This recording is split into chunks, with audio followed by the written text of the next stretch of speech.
Welcome everyone to another show. Today we welcome Steve Hoffman. Now, Steve, I'm going to run through your short bio, but your bio is massive. So I really recommend everyone connect with Steve. And Steve, I hope you don't mind that, because I think as you read through your bio, it's nothing short of exceptional. And I read through a lot of bios, but when you get super excited about something you and I could possibly talk about for 5 hours, we're going to try and condense it into a short 20, 30 minutes. So there's definitely more to what I'm about to share with you. So Steve Hoffman, Captain Hoff, which Steve shared with me, is his gaming handle. And there's a bit of gaming experience in what Steve has done in the past as well.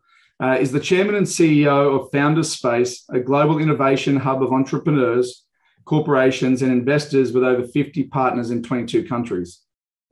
Hoffman is also a venture investor, founder of 3 venture-backed and 2 bootstrapped startups, and author of several award-winning books. And there's some of those books that are actually sitting behind Steve right there. They include Make Elephants Fly, Surviving a Startup, and The 5 Forces. Firstly, Steve, welcome, and thank you very much for joining us. Martin, it's fantastic to be here. Yeah, and Steve and I were talking before the show, and there's a lot that we can cover, but we've really condensed it into 2 primary areas, because Steve has a lot of experience, not only starting technology companies and also being involved in broader productions of technology companies, and also even in the entertainment and gaming industry as well. And so, Steve, what we're going to start with, 2 areas we're really going to focus a lot on is early stage companies, right? And really get your vibe on what it takes to build a sustainable and successful companies. And the other one too, I'm really excited to touch on later, is market trends and what you're excited about and what you think is in the space of technology and what's going to look forward, what you're looking forward to in the future. So with that, let's start with early stage. What's some of your early advice to founders and companies to actually get started and start to build their journey? Well, I have a lot of advice. So much. I've done 3 venture funded startups and 2 bootstrap startups. So I know what that's like. Mm-hmm. I run Founders Space, the global startup accelerator, worked with so many entrepreneurs, see where they fail and where they succeed. And I will tell you, if you are starting a company, the first thing you should do, the first thing is don't worry about the idea. Now, most people are like, what are you talking about? I'm starting a company. I can't even start without an idea. Yeah. That is a myth. Yeah. In fact, most successful startups end up changing their idea along the way. So what they started with is actually just a starting point. Yeah. And this is why it's so important, because you don't know what you don't know when you start a startup. If it's really a new idea, you're breaking through, nobody has done it before in the way you're doing it, then what you don't know is whether it will work or not, because it hasn't been done.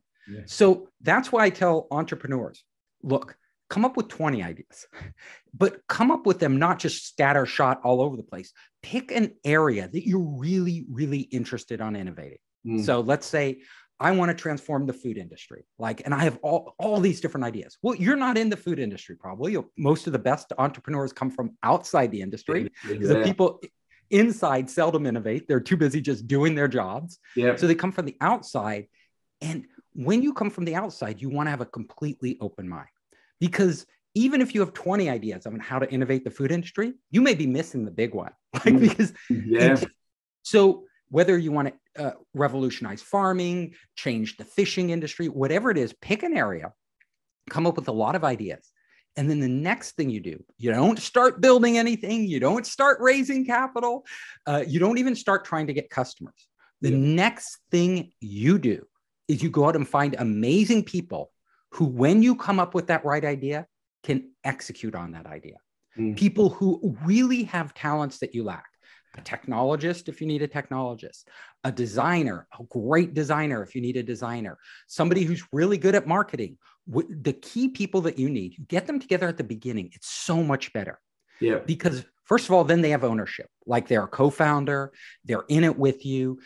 Usually you don't have a lot of money, so you're not going to pay them. What you want to give them is not just equity ownership, but mental ownership. We're going on this journey together. We're going to discover what the market needs, and we're going to build that and bring it to market. So That is the first step I recommend. And I will tell you, if you think you have to have a great idea before you start, I just want to give you a few examples of companies, and I write about these in my book, companies that didn't have a great idea when they started. Well, one of them is YouTube. Like everybody thinks, oh, YouTube, those guys, I know those guys and I've talked to them. You think that they thought they were going to build the largest broadcast video network in the world. Well, no. When they started, they were building a video dating site. Yeah, right. And it was there you go. Failing miserably. Yeah. It wasn't until they actually were failing and then they wanted to share a video with their friends and they said, oh, what if we upload it to this video dating site and just share the link? Light bulb moment. Boom. Yeah. Google, like we all think Google knew what they were doing from the beginning. They didn't. The founders of Google thought they were doing a nonprofit, which is ironic given that they're one of the most profitable companies in the history of humankind. But they were actually helping academics find research papers online. That's a super niche market. And no wonder they thought, and they were early in the internet. No wonder they thought it was a nonprofit. It was only later when they pivoted into general search, taking the technology they had, that they saw the big opportunity. Yeah. And the list goes on and on. Slack. Yeah. Slack, that was the one I was thinking of. Slack. Yeah, they were building a game. Yeah, amazing. and the game was failing. Yeah. And they looked and all their engineers had hacked together this communications tool that they were using to collaborate more effectively. And they're like, well, the game isn't working. Let's try this. So that just shows you. Yeah. Yeah. That's amazing. So because it's very easy to get caught up on something. Oh, yeah. That's why I say come up with 20 ideas so that you don't have that emotional investment. As soon as you attach your ego to one idea, very hard to let it go. And that's where most startups die. Not because they change too often, because they stick with an idea that isn't working too long. Yeah, that's really interesting because that also leads to a discussion around a type of founder. Right? Because for a founder to be so fixated on one thing and they can just be so, let's call the word pig-headed, right? And they go, well, that's that. But they've surrounded now themselves with a bunch of people who are going, you know what, maybe this isn't quite it. Maybe it's over here, where some founders might go, well, that's not what I'm doing. I'm doing this, as opposed to they're going, actually, that looks like a great idea.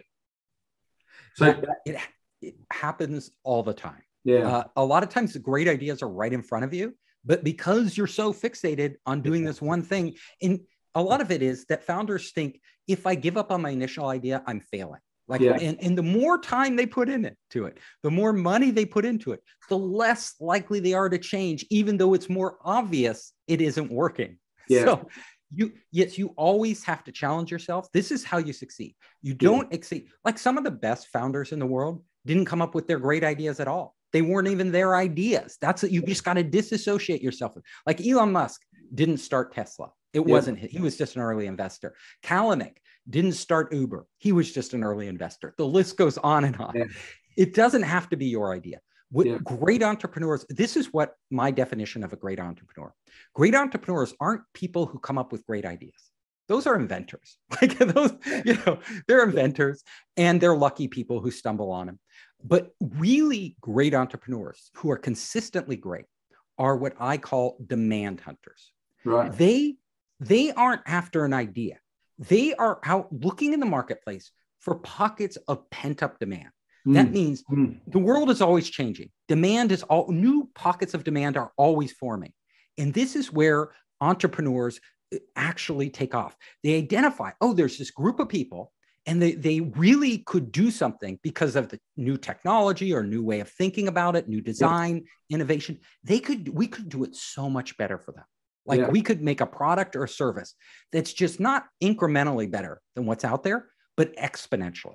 Yes. Or something that's just different that they couldn't do before that they can do now. And then what you do is you test the demand. Is there enough demand out there? And I'm not talking, a lot of people, how do I know if my idea works? I get this question all the time. And I go, if you go up to somebody, let's say I tell entrepreneurs, go talk to 100 potential customers. If you go talk to 100 customers and all of those customers come back to you and say, I like it. That's an interesting idea. Come back later when it's done and show it to me. Yeah. If they all say that, you are dead in the water. Yeah. You are totally dead. You are going to fail. I can guarantee it. Yeah. Yeah. Because that means there's no real, anybody's going to say, yeah, that's nice. Come back later. Anybody, like that's the standard response. You know, when you have demand, like real demand, is when they say this. Oh my God, you can do that? Can I get that today? How can I get it? Can I sign on? We've been waiting for that. Tell me. Yeah. If you get that reaction, then you've got something. Yeah, that's amazing. I love the energy behind it, because these are real live experiences that you've seen, you've gone through yourself. Oh yeah, and I've made these mistakes. Yeah. I've gone out to 100 customers, and when they all said they liked it, I believed them. Yeah. And I built the damn thing, and nobody wanted it. Yeah, and it's really to a point as well, because we keep on coming back to this, and this is the hardest thing. You know, I hear even my younger family generation are going, I want to be an entrepreneur. It's really the first time they wanted to define themselves as something.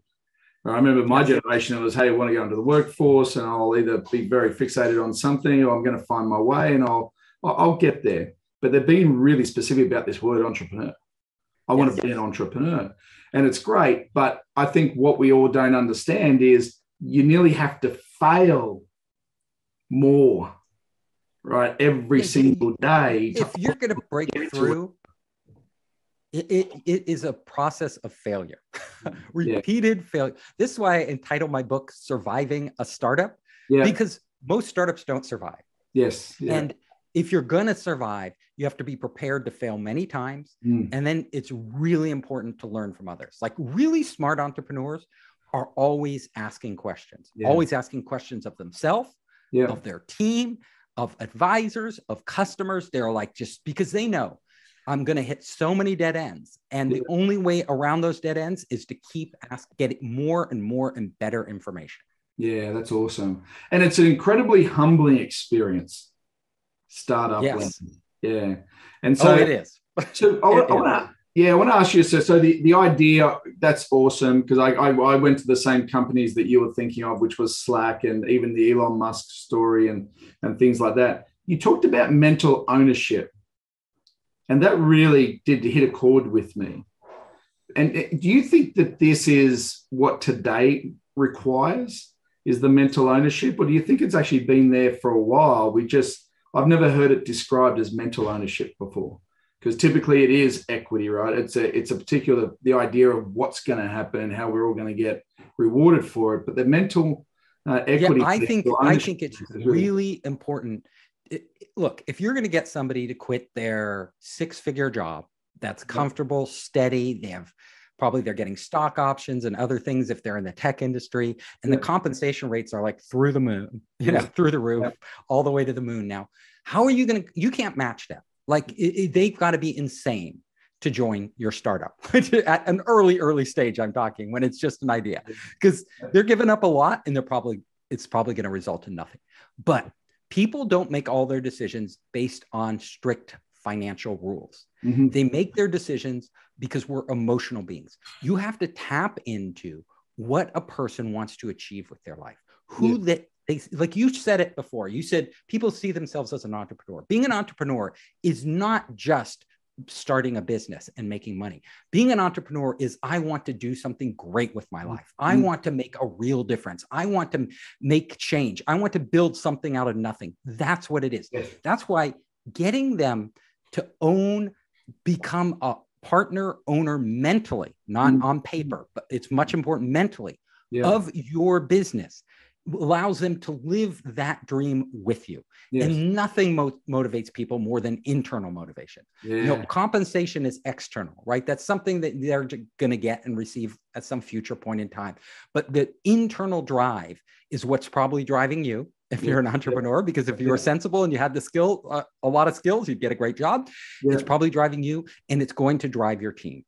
Yeah, no, I love this. I love this. You're soothing me right now, by the way. Thank you. It's my job. Even at my tender age, I continue to learn and get energized by individuals like yourself. So thank you very much. let's talk about market trends. I am going to ask you an investor question probably after this as well, of what you look for, but we may even get it out of this question. So let's talk about market trends. What are you seeing as in however you want to clarify the next big thing or the exciting side of technology? Where do you think it's going, and what do you think is going to win?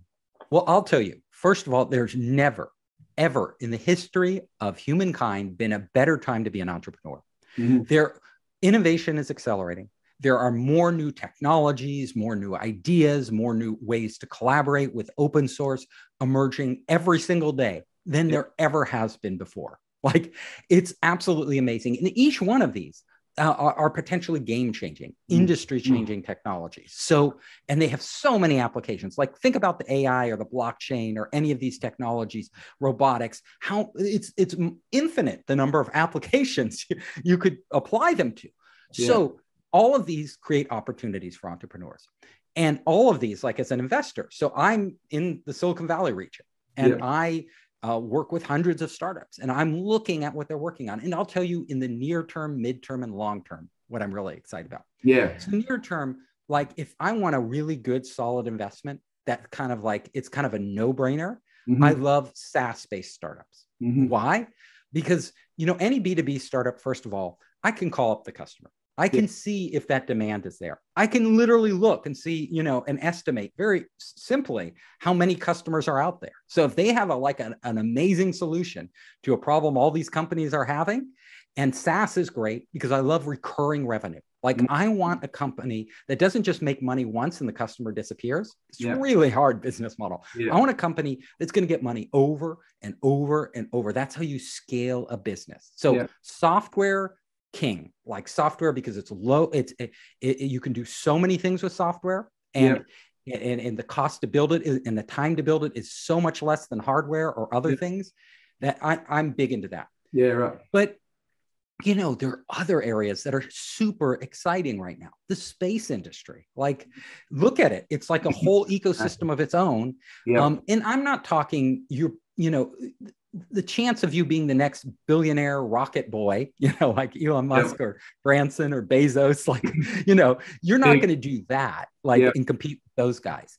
But what you can do is there's all these niches for hardware and software in that world. There's a whole ecosystem. They're going to need stuff. They can't build it all themselves. You can get into that. There are other areas that are super exciting. So I'm big into CRISPR gene editing technology. We have uncovered the source code for life. So you imagine we invented computer code, and it revolutionized everything, right? Well, we are doing what we've done for the internet and iPhones and technology for biology now, right? We can create new species of plants and animals that never existed. And do you know how much it costs to get a gene editing kit? Like you can get a basic gene editing kit for $100. It's like unbelievably cheap. So just like software, all it takes is the knowledge and the people to actually execute on it. So there's so many potentials for like every disease we've ever had, for every crop out there. It's going to need to be gene edited for climate change, just for creating new foods and plants. And people are mixing like berries and bananas together, the genes, and get a berry banana, a banana that tastes like a berry. It's like, these are you're painting a picture, like, and being in the background of entertainment as part of your career as well, is these futuristic movies that we're seing, which they're coming to life. This is happening. I was in Chile talking to one of the largest fruit companies, and they're doing gene editing, and they're experimenting with how can we create fruits that don't bruise as easily? How can we create fruits that we can ship to America, without rotting? How can we create fruits of new flavors and all the, So these people are doing this right now, and these are we're just scratching the surface. Then you get into robotics.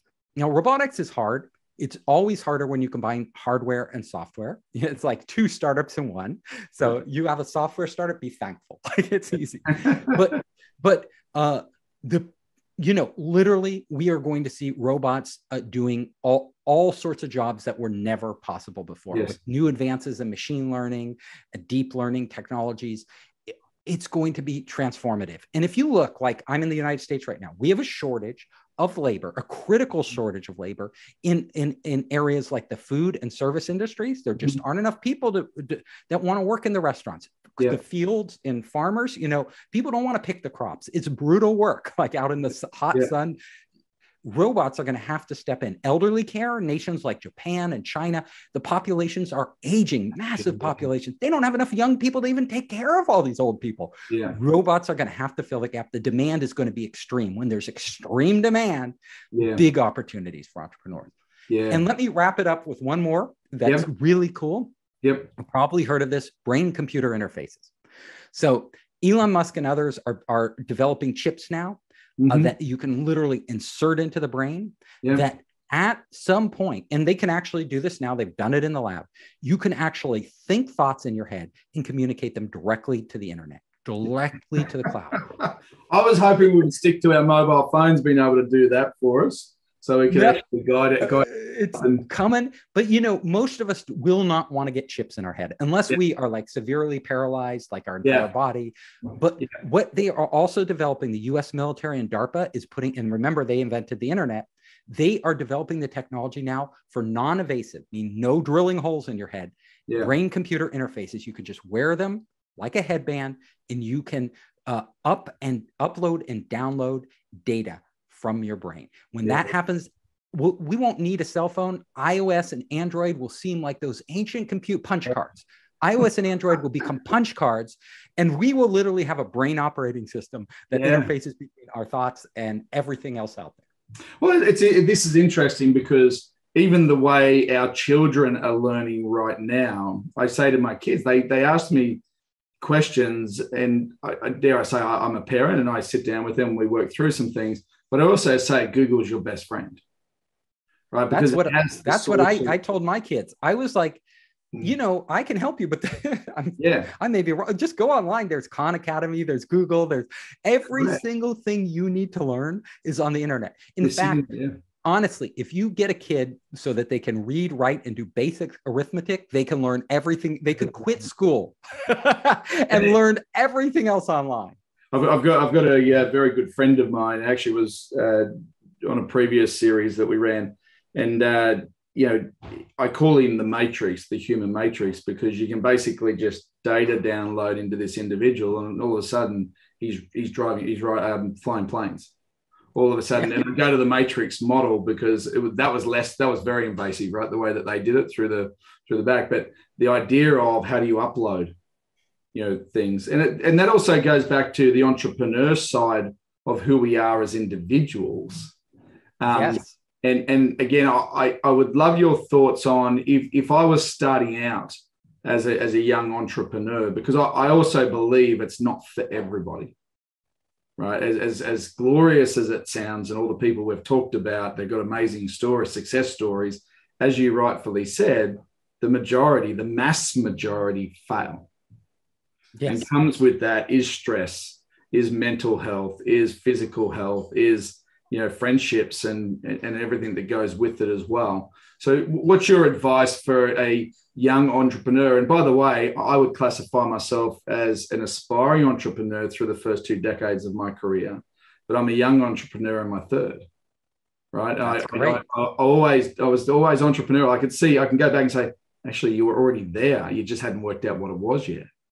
And now I worked out what it is. And now I'm going on that journey. And it's hard. It's not easy. It's really brutal. Yeah. And so what's some of your advice? My advice is a couple things. So number one, it's going to be stressful. There's no way around it. Some people handle stress better than others. So if you don't handle stress well, you have to work on yourself. You have to work on, otherwise it's going to be torture. Like you're going to torture yourself. So you have to be comfortable with the ups and downs of being an entrepreneur. You have to be comfortable with uncertainty. Like you never know what's coming next.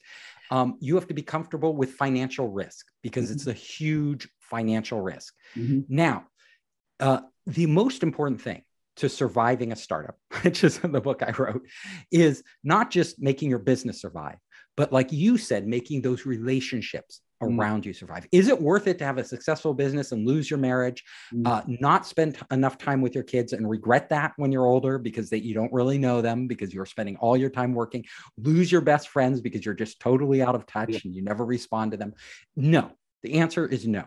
Yeah. So you can solve this in a couple ways. One, block out time for them. Like literally, just like you would schedule meetings that you wouldn't miss, you have to schedule time for your friends and family. And like, oh, every week I'm going to spend this time with my friends and family, come hell or high water. Like I'm not going to compromise on it. And you do that, right? Yeah.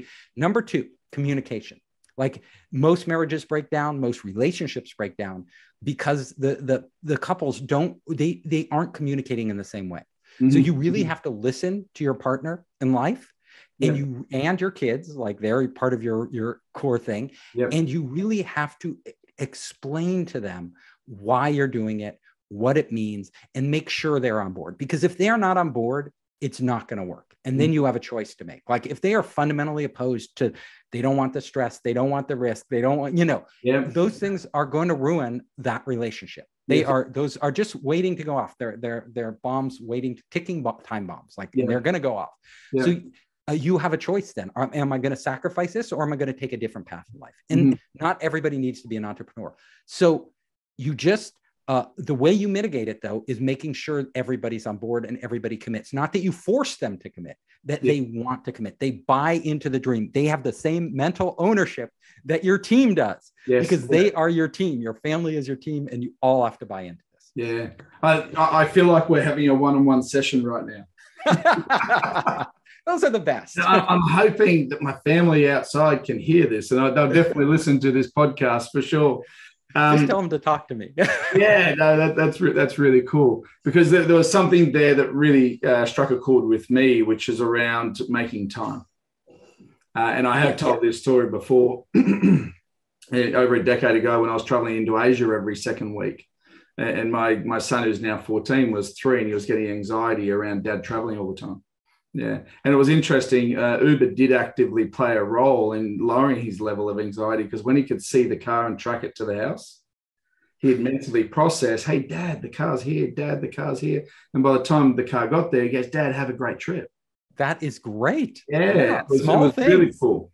It didn't result. I actually got off the plane because my priority is my family, number one, and I made that conscious decision. But the other thing I'm really excited about, we're actually putting that whole concept into our technology. Because when you talk around how do we, work and execute easily inside tech today, that, as you rightfully said, there's so many pieces of tech being thrown at people, right? Yes. How do we make sense of it all? Well, with that one digital workspace is fine, but we're bringing the personalization to it.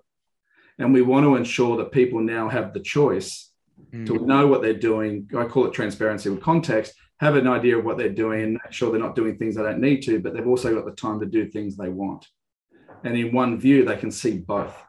That's really important. Yeah. Yes. And so that's been a big driver for ours for a while. That's been, sort of festering for a while, that now we're putting into technology that everyone can have that view of what's important and how do we all go on the common journey, whether it's personal, whether it's professional, or whether it's futuristic. It doesn't have to be, what's in front of you right now. So, so Steve, with that, I thoroughly enjoyed our conversation. As I said, you and I could talk about for 5 hours, and I don't know. I hope the audience sort of listened to this the way that I did. You're talking to me, and you're sharing. You're giving me an insight to a lot of my feelings, right, and a lot of what I've experienced in the past, but what I'm also going to experience in the future, which is very, very cool. So with that, mate, thank you very much for joining us. Thank you. I really look forward to continue a relationship with you and having you on the show again. Thank you. And if your audience wants to reach me, I'm super easy to find. So just go to founderspace.com, founderspace.com. You can contact me there. I have tons of videos, tons of like a startup kit for entrepreneurs, all this stuff. And I'm also on almost every social network. LinkedIn is a great one. Just search for Captain Hoff. Captain Hoff, the handle. Yeah, and Founders Space. And if you're a gamer, connect with Captain Hoff. Is there a particular game? I made a bunch of games. My first startup was a game company. So the first startup teaches people, actually, it's ironic, but my first game teaches people how to become entrepreneurs. Yeah, right. It is called Gazillionaire. So just go to gazillionaire.com and you can download and play that game. It's still around. It's like my universities and schools all over the world. That is fantastic. My 11-year-old did an entrepreneurial course last summer. Your 11-year-old should be playing this game. Yeah, I love Honestly, that. I will get you a free copy if you want it. You just That's tell very me. cool. Yeah, well, thank you very much, mate. We really appreciate it. And sharing your level of knowledge and expertise has just been a wonder. Thank you. Take care. Perfect, mate. Okay, we did it. Knocked it out of the ballpark. Well done. Let me just... Good questions.